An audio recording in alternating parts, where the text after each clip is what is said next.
শীতকাল আসলেই এত সুন্দর সুন্দর ফুলের গাছ হয়, দেখে যেন লোভ লেগে যায়। প্রতিবারই ভাবি যে বাড়িতে গাছ লাগাবো, কিন্তু হয় না। এবার ভেবেছি যে কিনবই। তাই জন্য দেখো কত রকমের গাছ কিনে নিয়ে এসেছি।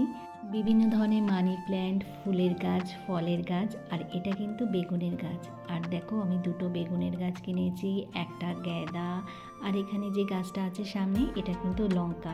এটা নাকি 12 মাস লঙ্কা হবে। চুল দিয়ে ভাঙা মোবাইল দিয়ে ওই যে ওইটা দেখি, ওই যে পয়সাতে হয় না। পয়সা দিয়ে হবে না।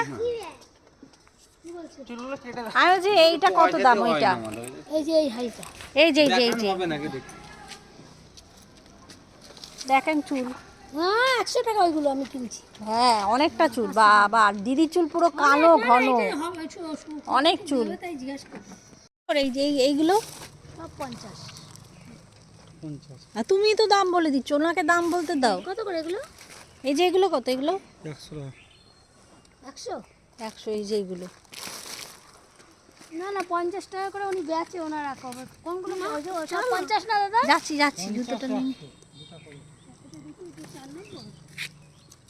মানে দিনটা যে কি করে চলে যায় বুঝতেও পারি না। আর দেখো চুলটা অনেক লম্বা আর একদমই পাতলা হয়ে গেছে, তাই ভাবছি এটাকে কেটে একদম অর্ধেক করে দেবো। কীরকম হবে বলো তো, জানি না, কিন্তু ভাবছি অনেকটাই ছোট করে ফেলবো। আর এখানে দেখো অনেক দিন হয়েছে নেল পলিশ পরি না, তাই একটা গ্রিন কালার নিয়ে। যখন ছোট ছিলাম তখন নেল পলিশের প্রতি অনেক ক্রেজ ছিলাম, মানে লিপস্টিক, নেল পলিশ এগুলো হলে যেন আমি একদম খুবই খুশি হয়ে যেতাম। আর দেখো এখন বড় হয়ে গেছে আর সাজগোজের কোনো কিছুই করতে ইচ্ছা করে না।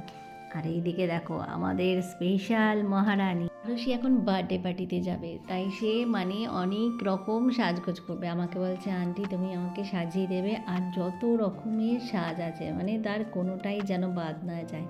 আমাকে প্রথমেই বলে দিয়েছে তুমি কিন্তু আমাকে প্রথমেই ফাউন্ডেশন লাগাবে, তারপরে যেই মাস্কারা আছে, আই শ্যাডো, হাইলাইটার লাগাতে কিন্তু ভুলবে না।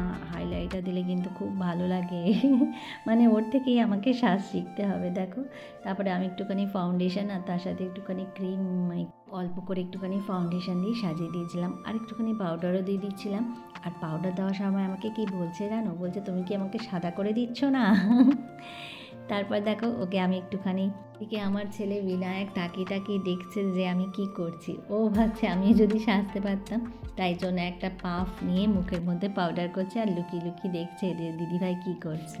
বাচ্চারা সাজলে তো ভালোই লাগে, কিন্তু বাচ্চাদের এত সাজগোজ করা একদমই ঠিক নয়, এতে করে স্কিনটা খুবই খারাপ হয়ে যাবে। আরও আমাকে একটার পর একটা বায়না করেই যাচ্ছে, আন্টি আমাকে এটা লাগাওনি, ওটা লাগাওনি। তাই আমি এক এক করে সব কিছু দিয়ে দিয়ে অল্প অল্প করে একটু একটু করে লাগিয়ে দিচ্ছিলাম। দেখো আমাদের লালপরি একদম টুকটুকে লালপরি সেজে গুজে একদম রেডি হয়ে গেছে পার্টিতে যাওয়ার জন্যে। আর বিনায়কের তো আজকে ইনভিটেশন ছিল না, তাই জন্য ওর মনটাও খারাপ হয়ে গেছিলো। আর সত্যি বলছি এরকম সাজগোজ দেখলে আমার নিজের কথাই মনে পড়ে যায়। আমি যখন অনেক ছোট ছিলাম তখন মানে সকালবেলা উঠেই আমি লিপস্টিক লাগিয়ে বসে থাকতাম। তো যাই হোক, বাচ্চারা তো একটু বায়না করবেই, আর এই বায়নাগুলো দেখতেই যেন খুবই ভালো লাগে।